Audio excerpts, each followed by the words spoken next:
Good morning, everyone. You know, everything is in the Torah. And today, the newest way of communicating in our generation is Twitter.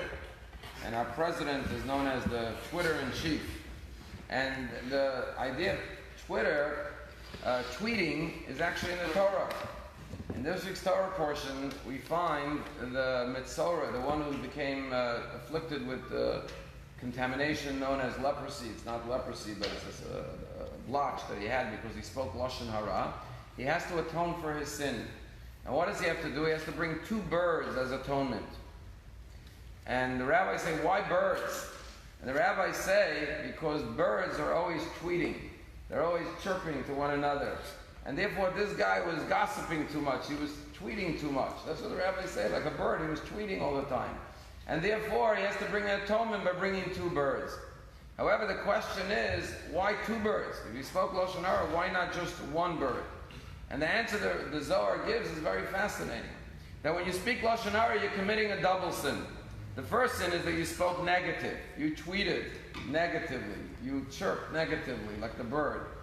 But you committed a second sin. You know what the second sin is? That at the time that you were speaking negative words, you could have been speaking good words. So not only did you commit the sin of Lashon Hara, but you missed an opportunity to say something positive, and you have to atone for that too.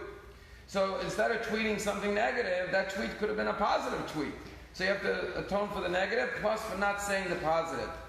And you know, we talked about the fact that in today's generation, Lashon Hara is much more impactful because social media, you go up on the internet and thousands, sometimes tens of thousands, maybe millions of people could read it. But the power for good is also great. So for example, if you go to a restaurant and the waiter was really good, you could go at night onto the website of that establishment and put a review and say, you know, Chaim Yanko was my waiter, he was really excellent. And suddenly thousands of people read Lashon Tov, something wonderful about this waiter. And it's permanent. It's not like a 1-minute compliment. It's there for generations. Everyone can read about how wonderful he is. So the power for Lashon Tov is also infinitely greater today than it was in past generations. So the stakes are much higher.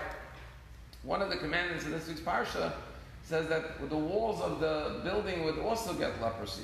And the Kohen would come and examine the wall, and he would chip away, and he would see if it's saras, and if it was saras, they had to break down the wall, sort of like when you find mold in your house in Florida.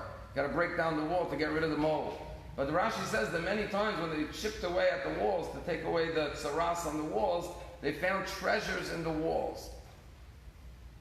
Why did they find treasures in the walls? Because the Amorites, who lived here before the Jews came into the land of Israel, when they heard the Jews were coming, they hid their treasures, their gold, their silver in the walls. And now this Jew has saras on his wall.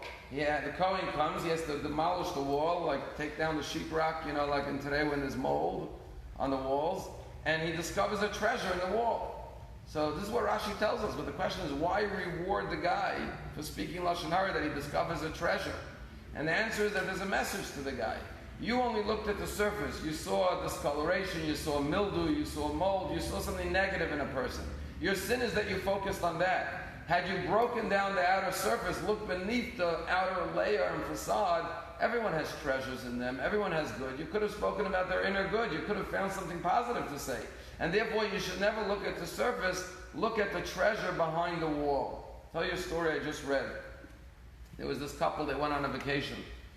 And they came back, and, you know, they got home, and she's a good wife. She unpacked all the suitcases, put everything away, and she left the suitcases in the hall. They had a little apartment. She told her husband, if you could please put the suitcases up in the attic. They didn't have a garage. It was an apartment. Put it in the attic. She went to bed. Next morning, the baby starts crying 6 o'clock. She comes out half asleep. She trips over the suitcases. She almost fell, hit herself against the wall. She was furious at her husband, who was still sleeping. I asked him one thing, put away the suitcases. He leaves them in the hallway. So she decides to be calm about it. She tells her husband later, listen, do me a favor, please put away the suitcases. Sure, no problem. Goes to work, still didn't put away the suitcase. Comes home, she's getting angry and angry. She's like, I asked him to do one thing. If he would ask me to do it, I would have done it right away. 1 day, 2 days. Finally, after 3 days, the suitcases are still sitting there. He's at work. She says, you know what, I don't like going up to the attic, but I can't do this. I'm just going to put it away myself. She opens up the creaky door and starts schlepping the suitcases up the steps. Suddenly this creature living in the attic comes running down the steps. A possum, I don't know. She freaks out. She starts screaming. She runs out of the house crying, hysterical. She calls her husband. Something came running out of the attic. She's yelling. She's crying. I asked you to put away. As she's crying on the phone, suddenly a pest control car pulls up and pulls into her driveway. She's like, how did you get the pest control here so fast? And after she calmed down, he explained to her what happened. He said, I went up to put away the suitcases the first night you asked me to, but I heard there was something up there running around. I didn't want to open the door. I didn't want it to come in. So I called pest control. They said they can't get here for another 3 days, and they gave me an appointment. I didn't want to tell you because I knew you would freak out to know that there's something running around in the attic. So I kept it a secret. And the pest control came on their appointed time that I called them 3 days ago. And suddenly she realized that instead of being angry at her husband was actually trying to avoid her the aggravation. A lot of times we look at things quickly. Someone once said, don't believe everything you think. Sometimes you think something and you assume it's true. Think again. Look at it a second time. Look beyond the surface. You may discover a treasure in the person, and then you could talk about the treasure rather than the negative, the affliction.